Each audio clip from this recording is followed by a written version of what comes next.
Livro de João, capítulo de número 9, versículo 1 em diante. Quem encontrou diz amém. E passando Jesus, alguma versão diz, Jesus caminhando, viu um homem cego de nascença. Perguntaram-lhe os seus discípulos: mestre, quem pecou? Foi ele ou seus pais para que nascesse cego? Respondeu Jesus: nem ele pecou, nem os seus pais, mas foi para que nele se manifestem as obras de Deus. Importa que façamos as obras daquele que me enviou, enquanto é dia. Vem a noite quando ninguém pode trabalhar. Enquanto estou no mundo, eu sou a luz do mundo. Dito isto, cuspiu no chão com a saliva, fez lodo e untou com o lodo os olhos do cego. Disse-lhe: vai, lava-te no tanque de Siloé, que significa o enviado. E ele foi e lavou-se e voltou vendo. Dê glória a Deus.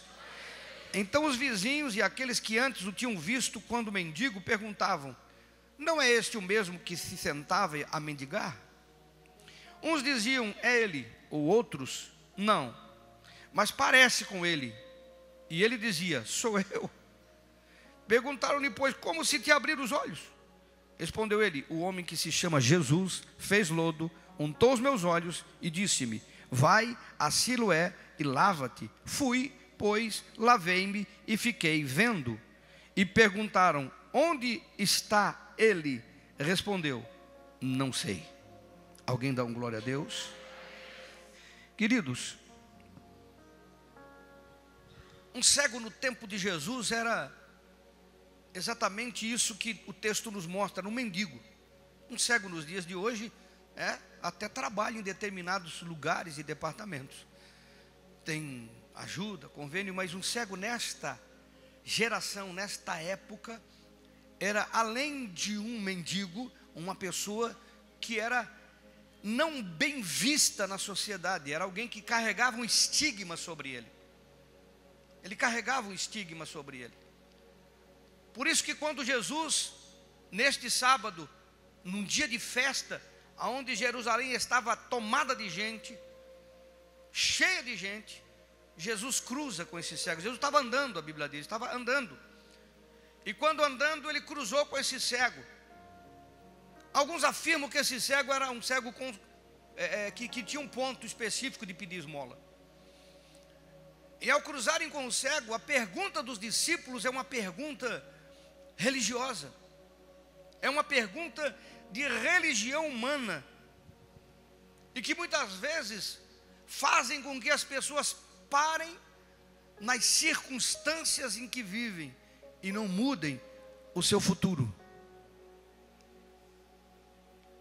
A religião humana, ela tem este poder do mal, de fazer com que as pessoas se travem na sua existência e acostumem com os seus problemas, sem ter gana, sem ter desejo, às vezes até mesmo raiva, para mudar a circunstância da sua vida. Porque o cego aceitava o que os discípulos disseram. Por isso que estava ali nessa situação, mesmo sabendo que Jesus vivia entre eles. Que com certeza aqueles outros cegos na entrada de Jericó que gritavam: Jesus, filho de Davi, ficavam sabendo. Por que esse aqui não ficou sabendo? Claro que ficou sabendo. Mas ele aceitava a culpa de viver uma vida miserável. Alguém está me entendendo o que eu estou falando? Os discípulos perguntaram: quem pecou? Foi ele que pecou ou foi os seus pais que pecaram para nascer cego? Uma pergunta esquisita. Eu não quero tomar tempo nisso aqui, mas é uma pergunta que precisa uma compreensão da nossa parte, ou até mesmo temos que passar por cima, porque como que a criança ia pecar para nascer cego? Pecar no ventre? Ela pecou no ventre, puxou o cordão umbilical, machucou a mãe, aí nasceu cega. A pergunta dos discípulos abre um espaço para uma ideia de que eles acreditavam em reencarnação? Não acreditavam em reencarnação. Então, da onde veio a ideia deles dizer quem pecou? também abre um precedente para a gente ficar pensando como a religião quer arrumar desculpas para os problemas que nós enfrentamos. A religião humana quer arrumar pretexto. Eu tenho certeza que você já ouviu isso que eu vou falar para você, de você estar enfrentando uma luta, um problema, e alguém dizer, não, isso é vontade de Deus. E eu não estou dizendo que não seja, mas ao invés de lutar contra aquilo, porque se é vontade de Deus, eu não devo nem tomar remédio. Estou indo contra a vontade de Deus se eu estou tomando remédio para acabar com a doença. Eu não devo buscar solução. Alguém está me entendendo? Dá um amém aí, por favor. Então a religião tem esse mecanismo. Quem pecou? Ela tem essa situação. Ela vai arrumar desculpas para as nossas lutas. Não, isso que você está vivendo é sua culpa, você está em pecado. Quem já ouviu esse tipo de conversa? Levanta a mão, não tenha vergonha, não tenha vergonha. Muita gente. O irmão está passando por isso e é pecado escondido. Não, esse é pecado que ele tem escondido. Até Jó passou por isso. Jó não fez nada para estar vivendo o que viveu. Foi Deus que permitiu. Mas os seus amigos, os 3 amigos de Jó, disseram, tu pecou, cara. Capaz que tu ia perder tudo, perder a riqueza, perder a família, acontecer essa montoeira de catástrofe uma atrás da outra na tua vida e te deixar aí doente, na sarjeta e miserável, sem ter nada, se tu não tivesse pecado. Claro que você pecou. Porque é muito fácil nós termos opiniões sobre os problemas dos outros. Alguém está me ouvindo? Não, é nossa culpa, não é pecado. E também existe um contexto de que a igreja moderna abraçou que todo tipo de doença e de problema é hereditário. Não, isso é maldição hereditária. Quem lembra? Quem lembra? Quem lembra? Quem lembra? Não, isso aí é maldição, tem que fazer um descarrego, tem que fazer um negócio, tem que encontrar, porque tem que orar pelo avô, pelo bisavô, pelo tataravô, porque isso veio do avô, chegou na tua vida. E as pessoas vão aceitando a ideia de que estão vivendo problema porque estão pagando pelos outros. Se eu fosse pagar só pelo meu pai, pelo meu avô, estava morto, de muleta. Não, de cadeira de roda. Mínimo. Não precisa no meu bisavô, que eu não conheci, no meu tataravô. A desculpa da religião de ser é o meio onde vive. Você está passando isso porque é o meio onde você nasceu. A medicina diz que os seus problemas são genéticos. Não, isso é genética. Quando você vai no médico é normal, ele tem que perguntar, e é correto também. Mas ele pergunta, tem alguém na sua família que sofre com isso?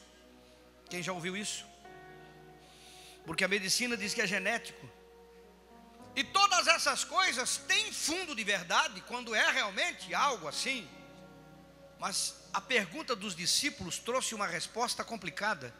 Porque Jesus disse, não foi ele que pecou, nem o pai dele que pecou, nem os pais.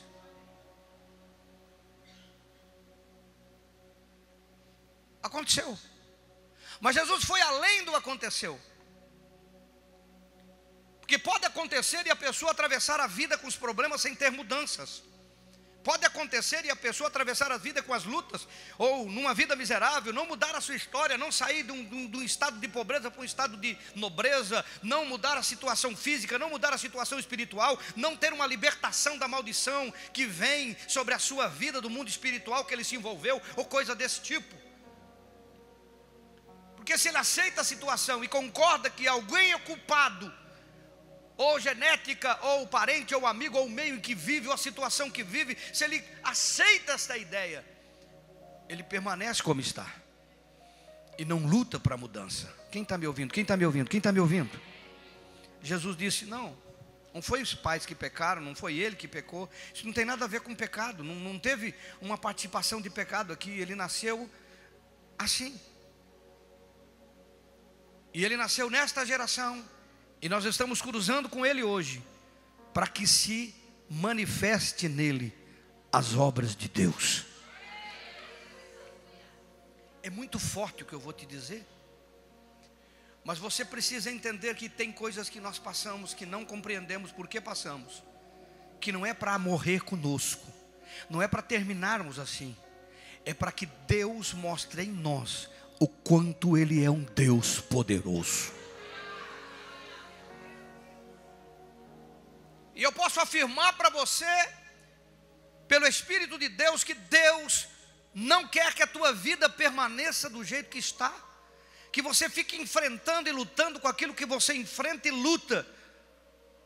Mesmo que você se sinta culpado, se ache culpado, que pense que tem culpa, ou alguém tem dito que a culpa é sua, ou que a culpa é do teu comportamento, daquilo que você está vivendo, Deus quer transformar as lutas que você enfrenta em glória para o nome dEle, na transformação, quando você colocar diante de Jesus. Uma coisa que eu observo é que quando você apresenta para Jesus um problema, e as desculpas dele, ele não liga nem para o problema e não está nem aí para as desculpas. Ele simplesmente diz: eu vou resolver o problema. A religião arruma desculpas, os homens arrumam desculpas, nós assumimos culpa, mas Jesus muda a nossa história. Alguém está aí, não? Eu coloquei o texto aqui de uma forma que você possa compreender o que está acontecendo, porque eu quero que isso aconteça na sua vida. Apresente-se, cruze com Jesus, esteja diante dele, ouça-o, porque ele não quer que você continue vivendo com as lutas que você vive. Ele quer curar os que estão enfermos, por isso que eu sei que Deus curou aqui nessa tarde. Ele quer libertar os que estão oprimidos, porque ele é poderoso para fazê-lo. Ele quer mudar a sua história. Não importa onde você saiu, não importa o nível de família, não importa como você foi gerado, não importa se você teve pai ou não teve, se teve mãe ou não teve, se você cresceu sozinho, não importa a tua história pregressa, não importa quantas vezes você tropeçou, não importa onde você tropeçou, como você tropeçou, o que importa é que Ele quer começar você de novo, Ele quer renovar, Ele quer restaurar a sua vida para uma vida que glorifique o nome dEle. Ele é poderoso para fazê-lo, irmão.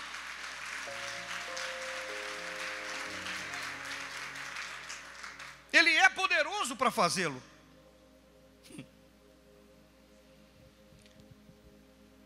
Quando nós nos envolvemos com Jesus, às vezes acontece isso metaforicamente que Jesus fez com o cego. Nós sabemos que ele cuspiu no chão, ele fez lodo e ele botou no olho do cego. Não era remédio, com certeza. Jesus poderia fazer com o que ele fez com outros cegos. Teve um cego que ele tirou da aldeia, da casa, levou lá fora, orou por ele, disse: está vendo? Estou vendo o homem como árvore. Orou de novo agora estou vendo normal. Não botou, não fez saliva, nada. Então não era dessa forma que se curava cego. Por que esse cego tinha que ser com saliva e tinha que ser com lodo?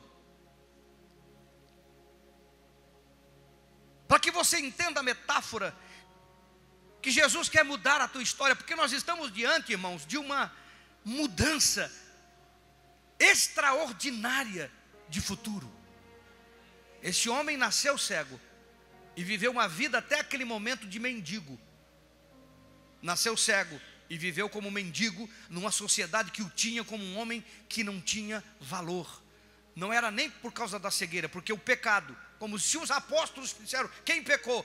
Ele vive a vida miserável dele é por causa do pecado, ou dele, ou do pai, ou da mãe. Mas Deus não é culpado e não tem nada de errado, ele é culpado. Ele trazia esse estigma, e Jesus está mudando o futuro dele. Mas mudando o futuro dele de uma forma extraordinária, precisava fazer algo que muitas vezes não é compreendido. Você precisa entender na metáfora do que Jesus fez aqui, que tem coisas que são grandes na sua vida, são grandes mudanças, grandes realizações, que Jesus primeiro vai colocar um lodozinho na sua vida, vai piorar em vez de melhorar.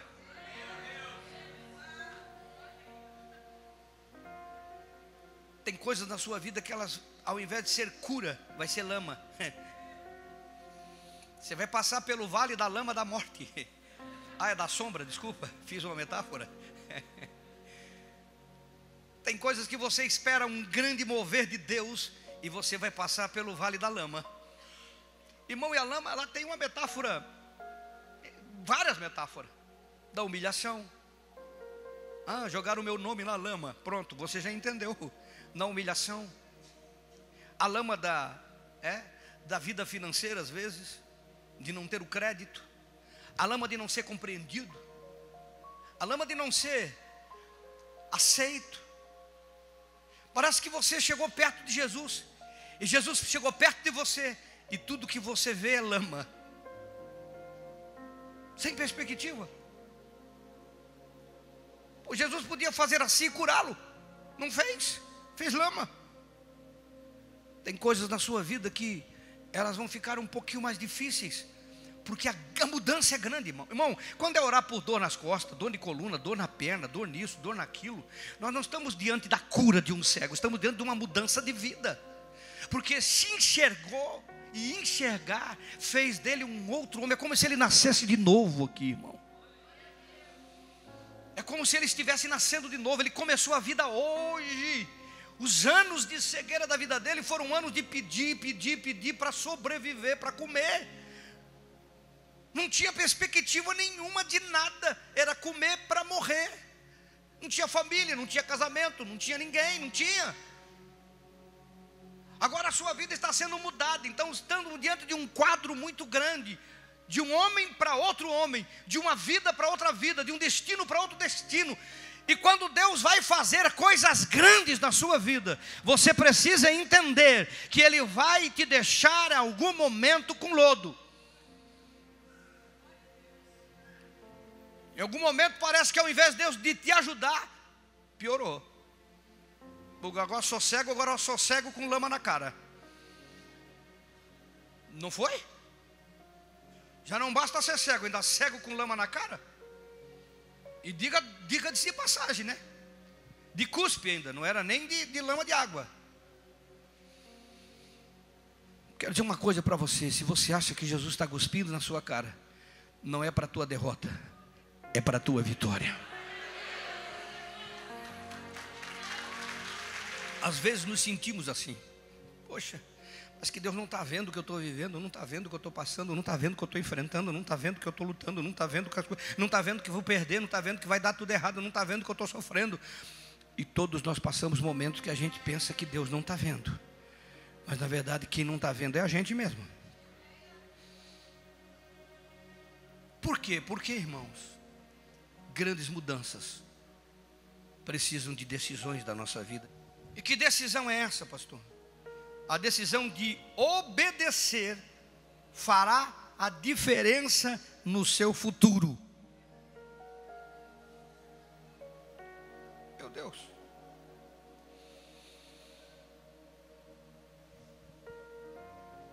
Jesus parou o cego, falou para os discípulos, não foi pecado. Houve uma cura na vida desse cego. Opa, se não é pecado, então não preciso estar vivendo desse jeito. Coisas que eu estou passando rápido. Cuspiu no chão, fez lodo, botou a lama no olho do cego e deu uma ordem para ele: você vai se lavar no tanque de Siloé. Diga para o seu irmão: tem coisas na sua vida que você vai ter que se lavar.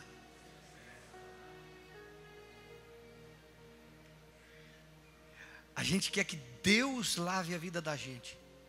A gente quer que Jesus limpe a gente. Mas tem coisas que Ele vai sujar para você limpar.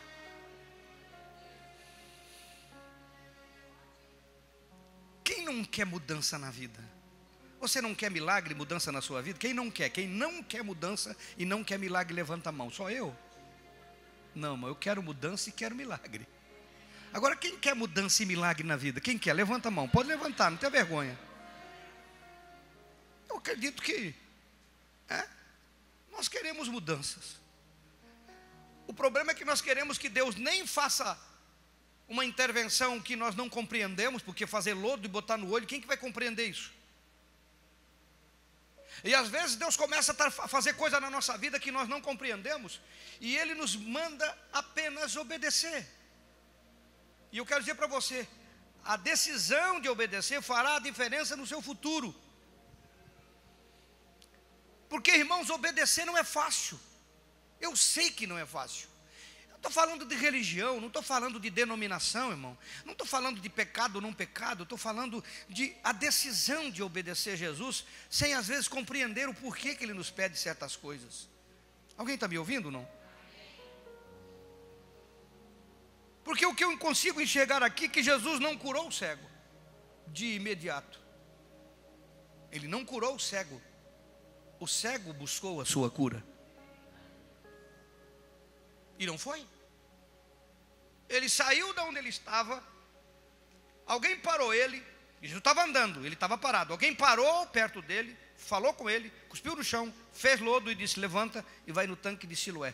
Pense, irmão, a Bíblia diz que perguntaram para o cego: quem te curou? Eu digo: não sei, um tal de Jesus. Nem sabia quem era. Onde é que ele está? Não sei. Um estranho parou no cego, não deu esmola, não deu nada, apenas cuspiu, fez lodo, botou no olho e disse: vai no tanque de Siloé.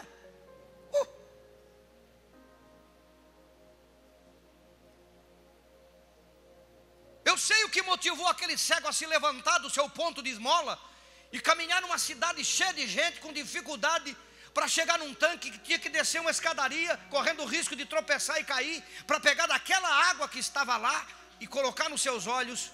Eu sei o que fez esse cego ter tamanha convicção de aceitar a palavra daquele homem. Foi porque aquele homem, chamado Jesus, tocou a sua alma quando disse: ele não pecou e nem os seus pais pecaram. Tem coisas que Deus só vai poder mudar na sua vida quando você deixar de viver uma vida de tadinho, tadinha de mim.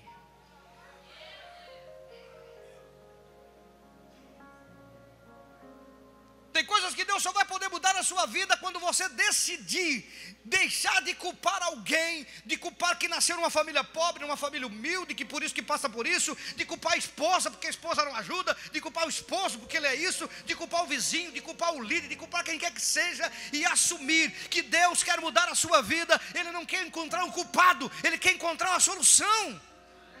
Mas você precisa se levantar e tomar uma atitude.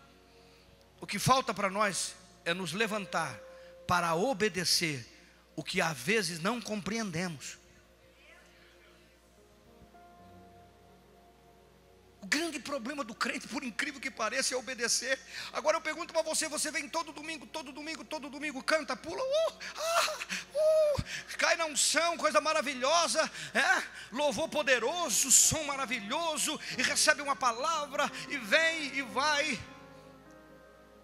mas tem dificuldade em obedecer aquilo que você já sabe que já devia estar obedecendo. E um estranho, por isso que eu falei domingo passado do novo, um estranho não teve dificuldade de obedecer. Às vezes o tempo de frequência à reunião, e aquilo que você às vezes fala orgulhosamente: eu não, já tenho 30 anos de fé, prejudicou a tua vida em vez de melhorar, porque você não cresceu nesses 30 anos. Aí ficou cheio de trejeito, cheio de ideia, cheio de preconceito, ao invés de ser simples. Porque o evangelho é simples, Jesus é simples e o milagre é simples. O milagre é simples. Eu fico tão feliz quando alguém diz: oramos no GC, alguém foi curado. Oramos em tal lugar, alguém foi curado. Oramos na oração contínua, alguém foi curado. Eu fico feliz com isso, porque eu sei que é simples. Porque é nosso, já foi pago. Toda a bênção que você precisa já foi pago na cruz do Calvário. Tudo que você precisa para ser um vencedor, uma vencedora, já foi pago na cruz do Calvário. O nosso problema, ele está em obedecer. E obedecer, irmão, não é uma coisa fácil, e não é uma coisa única, de uma única vez. Não estamos te pedindo: dá 3 pulos e está curado. No caso do cego, que nos dá uma metáfora para entender que ele saiu de um ponto. Quem está comigo? Então dá um glória a Deus aí. Ele saiu do estado aonde estava. Ele saiu do lugar da esmola, da mendigância. Ele saiu do estado do coitadinho, do tadinho de mim. Eu nasci desse jeito, tenho pena da minha vida. E teve que se levantar com as suas próprias pernas, pela ordem dada pelo Senhor Jesus, com a cara enlameada. Agora ele já era um cego com cara cheio de lama. Alguém está dizendo: é um cego porco que nem toma banho, que está com a cara cheia de lama. Mas esse cego caminhava e caminhava e caminhava e caminhava e apalpava, porque ele creu, ele creu, ele creu, ele creu, e ele desceu. E quando ele desceu, ele lavou os olhos, e quando ele lavou, ele viu, porque Deus quer quer mudar a sua história. Oh! Jesus não pegou ele pela mão. E não deixou nenhum dos discípulos pegar pela mão. E muitas coisas na sua vida ainda estão paradas, porque você quer que alguém te leve aonde você deve ir com as suas pernas.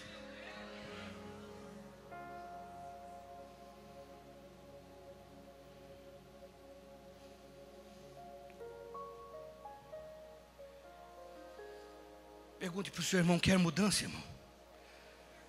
Pergunte alto: quer mudança, meu irmão? Começa a andar hoje.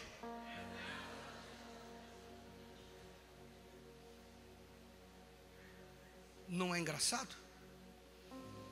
Não é bom? É terrível de ver os crentes que se relacionam com Jesus todo dia, parado na sua mesmice. E Deus quer fazer. Oh, Espírito Santo. Veja bem, Jesus não estava no lugar do milagre, nem no momento do milagre. Por que eu estou falando isso? Porque tem gente que acha que Jesus tem que estar na hora do milagre. Não, ele não precisa estar lá. Basta se você obedece. O milagre vai acontecer aonde tem que acontecer. O problema aqui é obedecer. Simples. Tão simples que os crentes tropeçam de monte, de quilo, como se diz por aí, de bando. Os crentes tropeçam em coisas simples. Obedecer. Quantos milagres ainda não aconteceram na sua vida, só pelo fato de você não querer obedecer? A gente está há alguns anos com igreja em grupo, e eu já peguei pessoas no caminho dizendo: não vou obedecer líder de GC, não vou obedecer coordenador, não, só obedeço o pastor. Irmão, se você não obedece um simples líder, não obedece pastor, não obedece ninguém, nem Deus, porque é estabelecido hierarquia, é Deus que estabelece. Quando Jesus diz: tudo que fizeram desses pequeninos fazei a mim, ele estava dizendo o quê? Ele não falou isso? Tudo que vocês fizerem a um desses pequeninos, estão fazendo a mim, disse Jesus. Porque Deus se relaciona por pessoas. Deus estabeleceu o corpo, a igreja, a noiva. Nós fomos chamados para ser bênção para as pessoas, e para que as pessoas sejam bênção para nós. E isso é o corpo de Cristo. Meu Deus. Jesus não curou o cego. Ele deu uma oportunidade para ele buscar a sua cura. Porque se o cego ficasse com lodo na cara no lugar da mendigância, ele continuaria cego. E é o que muitos têm vivido. Estar no lugar de onde começou o encontro, e ainda continua no lugar de onde começou o encontro. Eu vou aproveitar aqui a deixa do encontro para falar do encontro com Deus. Que as pessoas vêm no encontro com Deus, só falta dar asa e Red Bull para voar. Vem do encontro voando e param no encontro que tiveram. Não evolui. Quem está me ouvindo? Mas o tanque de Siloé não era o tanque de Betesda, que era o tanque da cura. Lembra do tanque de Betesda, que tinha um paralítico? Lá era o tanque da cura. E Jesus jogou um conflito teológico na cabeça do cego. O tanque de cura é o tanque de Betesda. O tanque de Siloé é o tanque do enviado. Não tem alguma coisa errada, Jesus? Porque nós somos assim, irmãos. A gente pega a teologia da gente, da velha religiosidade que a gente viveu, e quer que Jesus se enquadre nela, ao invés de se enquadrar no novo de Jesus na vida da gente. A gente quer que as coisas se enquadrem na cabeça da gente, como a gente aprendeu anos e anos. Quando Jesus vem com o novo, a gente fica preocupado.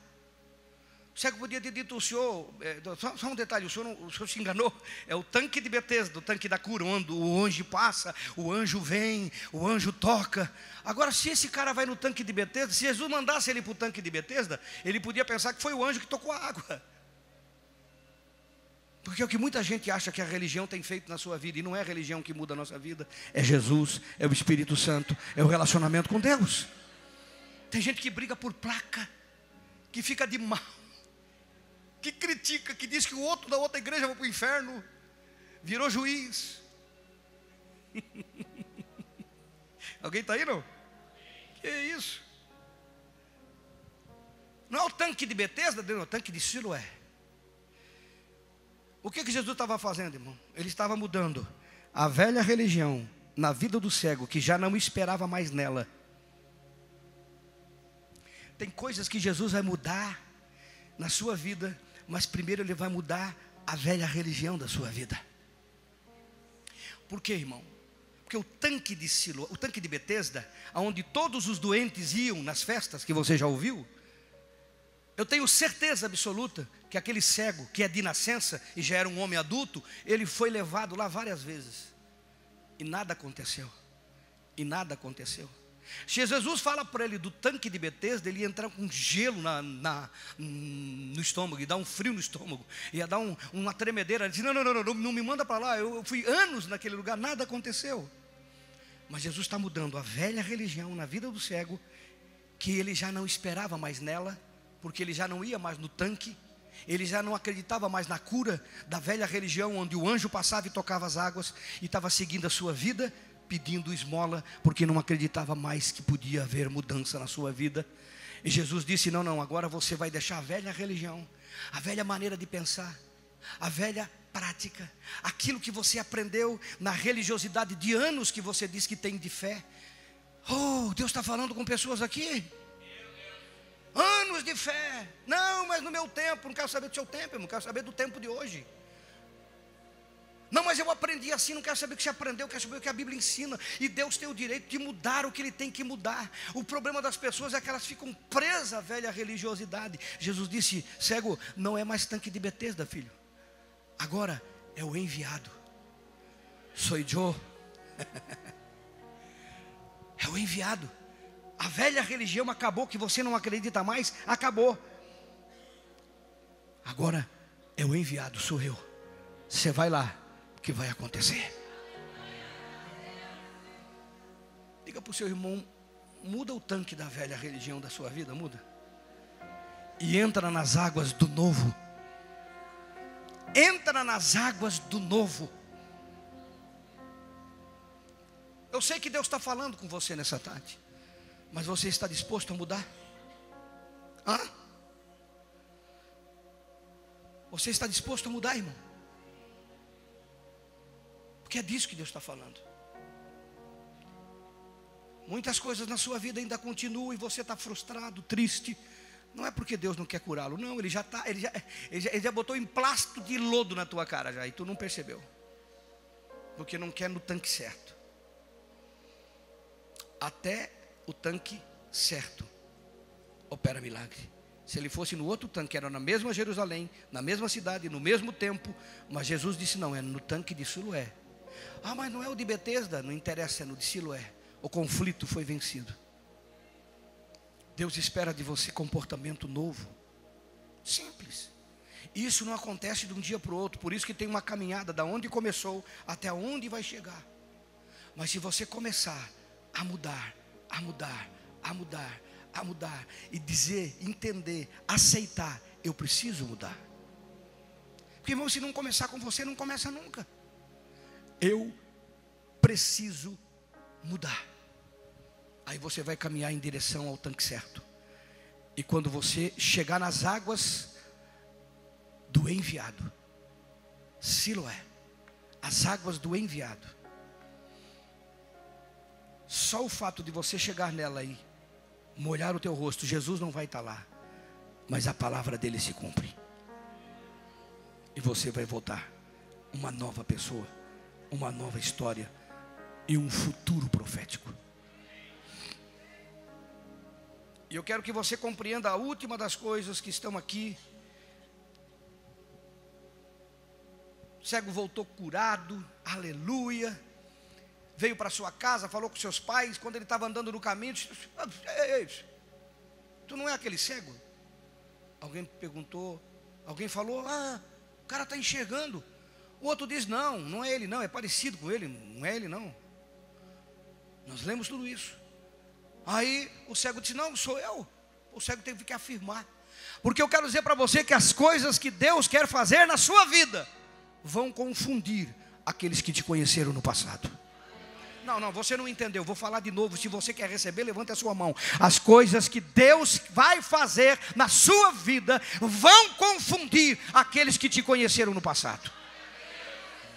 Deus vai te tirar de um estado de dificuldade financeira para um estado de bênção.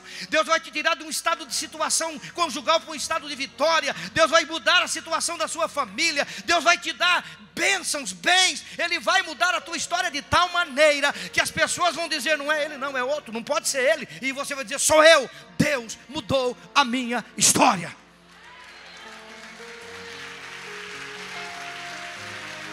Ele o quer fazer, irmão. Ele o quer fazer.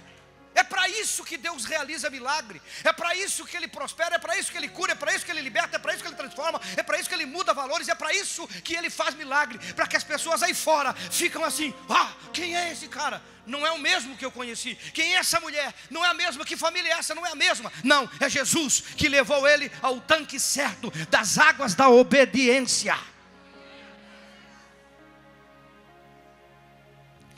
Agora você precisa compreender que você não pode esperar elogios e nem compreensão da rapaziada aí fora.